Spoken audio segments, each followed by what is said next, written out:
Mais en général, on a tendance à se sous-estimer un peu ou bien, et je ne sais même pas sur quelle base, surtout pour ceux qui ont déjà étudié ici. Euh, je crois qu'avec un peu plus de confiance en soi, ça aurait pu mieux se passer. J'aurais peut-être pu choisir un cadre encore plus adéquat, bien que je ne regrette pas mes choix. Mais je pense que ça aurait été plus important, hein, de savoir que non, on peut vraiment réussir comme tous les autres. Ça peut aller. Donc, je crois que c'est la première.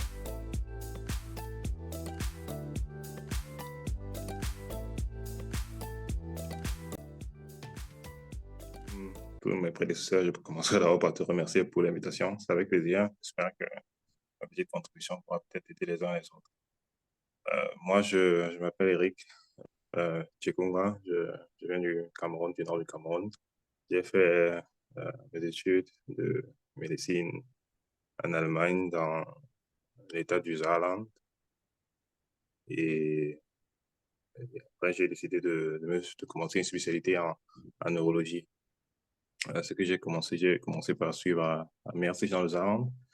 Et pour finir, actuellement, à Jaffenbourg, dans l'état du Bayern, où je suis encore en train de suivre ma spécialisation. Oui, que euh, je me suis posé la question dernièrement, justement parce qu'on avait l'interview, mais je pense que sûrement c'est une affaire de famille, parce que mon papa, il a aussi fait études de médecine, médecine animale, mais bizarrement, indépendamment de lui, je l'ai suivi. Mais je pense que à l'origine, je voulais aller dans la recherche comme lui. Mais après quelques temps de pratique du temps passé avec les patients, j'ai pris goût, donc je suis resté totalement dans le domaine de médecine normale, c'est-à-dire à travailler à l'hôpital avec les patients. En tant qu'étudiant à l'étranger, j'imagine, euh, j'ai eu, je crois, les mêmes difficultés que les uns, des problèmes de langage, des problèmes sociaux, interaction sociale. C'est pas très évident, du moins ici en Allemagne. Mais j'ai eu la chance quand même de commencer avec quelques Camerounais avec lesquels, du moins, une partie desquels nous sommes encore en contact. Donc, on a su fonder une petite famille dans la petite ville de Hambourg. On avait vraiment très bon contact. C'était assez chaleureux, ce qui nous a permis vraiment de tenir. Parce que, faut avouer, en Allemagne, c'est pas très, très évident. Dans notre domaine, il y a le manque de personnel, donc c'est pas très compliqué de trouver des stages. Donc, je crois, mes premiers stages, je les ai fait mon premier vraiment stage, oui, je l'ai fait au Cameroun. Euh, il y avait à l'époque, je crois que ça existe toujours, une possibilité d'avoir une bourse pour aller faire des stages dans les pays du tiers-monde, notamment au Cameroun.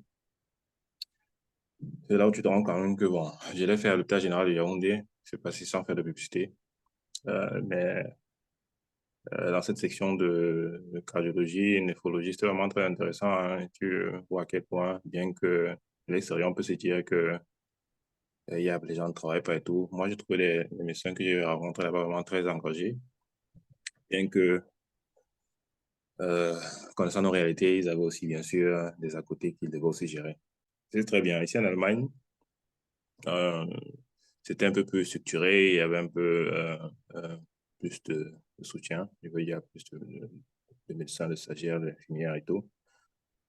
C'était pas, c'était quand même, du moins, question apprentissage, c'est vraiment mieux. Mais il y a toujours ce problème d'intégration, hein. Donc, si tu n'es pas un peu plus actif, tu risques de ne pas beaucoup apprendre. Donc, mais quand même, je crois, dû toujours au manque de personnel, il y a beaucoup d'étrangers, ce qui fait que je tombe vraiment sur un collègue, un médecin qui a aussi peut-être, qui est passé par la même difficulté que toi. Il a tendance à être un peu plus attentif, à être un peu plus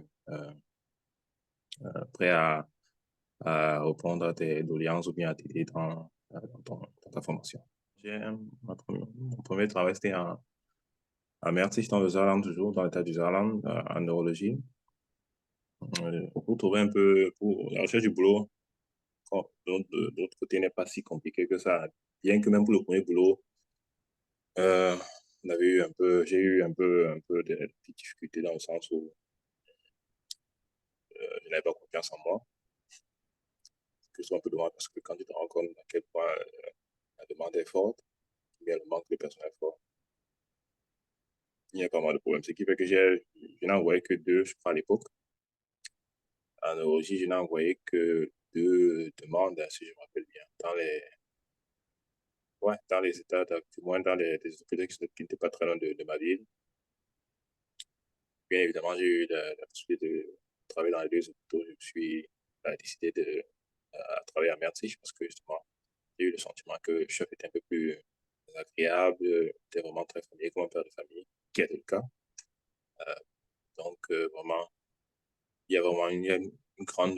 L'atmosphère était vraiment bien détendue et bien que le travail était vraiment très. La pression de travail est forte, mais il y avait quand même du moyen de détente. Donc, avec les collègues, c'est vraiment pas compliqué. On était vraiment comme une petite famille. Donc, sur le plan professionnel, tu peux bien apprendre, tu peux bien la poursuite d'apprendre, bien que c'était pas un hôpital de première classe, mais vraiment, c'était très bien. Vraiment, c'est des raisons familiales, hein, parce que j'ai eu la chance de rencontrer ma femme dans, du moins, dans le Saarland. Quand elle a fini ses études, elle n'a pas pu trouver du travail dans notre région. Donc, c'est la possibilité de travail qui nous a poussé à déménager. Donc, elle a trouvé un travail pour la région, ce qui fait qu'on a déménagé entre temps. Mais ça n'a rien à voir. Sinon, j'aurais vraiment pu rester dans l'État d'Irlande et tout serait passé plus vite. Ouais. Bon, la première leçon, comme j'ai voulu un peu laisser sous-entendre, euh, je crois que on a souvent, bon, je parle de mon entourage, pas seulement du côté médical, mais en général, on a tendance à se sous-estimer un peu ou bien, et je ne sais même pas sur quelle base, surtout pour ceux qui ont déjà étudié ici. Euh, je crois qu'avec un peu plus de confiance en soi, ça aurait pu mieux se passer. J'aurais peut-être pu choisir un cadre encore plus adéquat, bien que je ne regrette pas mes choix. Mais je pense que ça aurait été plus important, hein, de savoir que non, on peut vraiment réussir comme tous les autres. Ça peut aller. Donc, je crois que c'est la première chose que je retiens, hein. Ouais. Donc, dès le départ, il faut vraiment faut faire vraiment ses propres choix et se laisser guider par ses propres envies. Ouais. Et ce que je conseillerais surtout dans le cursus euh, des étudiants, le parcours des études, ce serait vraiment de faire les stages. Nous, en tant que étranger et sans vraiment un grand sponsor familial, on avait tendance à travailler beaucoup, même pas seulement pendant les congés, mais aussi pendant les périodes des cours. Déjà, tu vas faire ton actif et après ton actif, tu vas travailler, tu vas à l'école, tu vas étudier. C'est pas très évident. Mais quand j'y repense vraiment, je pense que j'aurais pu quand même forcer et faire encore des petits stages, même si c'était juste le cours du vie qui ne serait pas reconnu. Parce qu'il y a des moments, il y avait des périodes mortes, hein, tu n'as pas le travail, mais tu restais quand même à la maison. Parce que dans notre domaine, je ne sais pas si c'est pas la même chose partout. La pratique est très importante. Ce qui fait que moi, je n'ai fait vraiment que le temps vraiment minimum de stage. Tu vois, moi, je conseille vraiment aux gens de faire le plus de stages possible et de diversifier aussi les stages.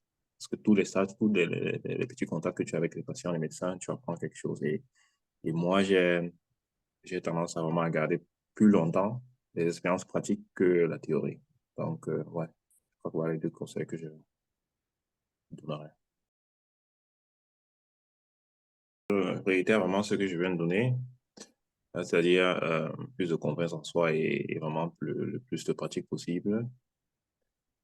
Bon, maintenant, plus spécifiquement dans notre domaine,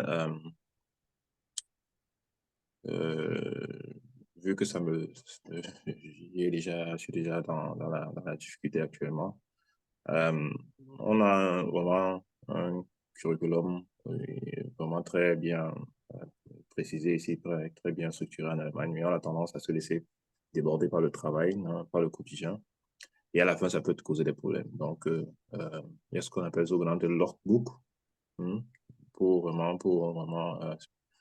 spécifier vraiment quand tu as fait quoi, hein, avec aussi les preuves, voilà, les documents à remplir.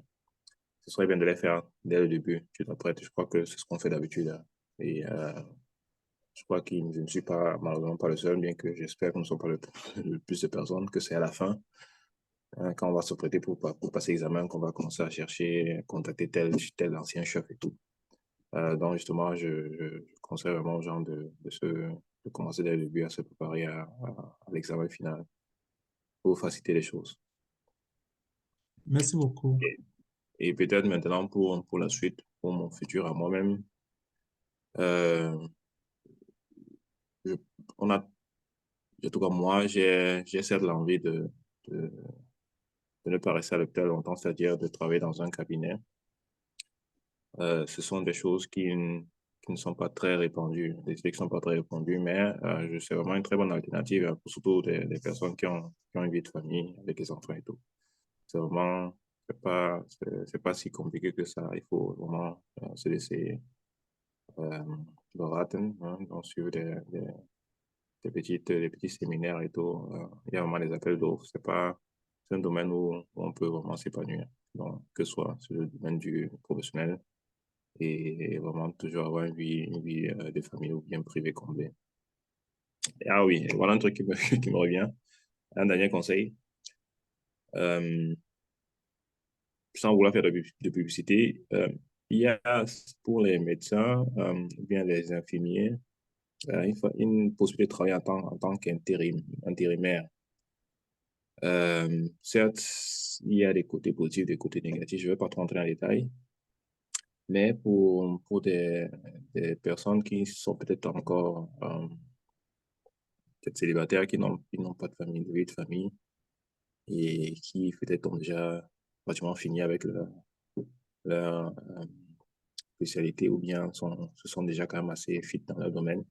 C'est vraiment une bonne alternative, hein, pour se faire un peu plus d'argent et pour voir d'autres systèmes et voir comment dans d'autres hôpitaux les gens travaillent. On en apprend.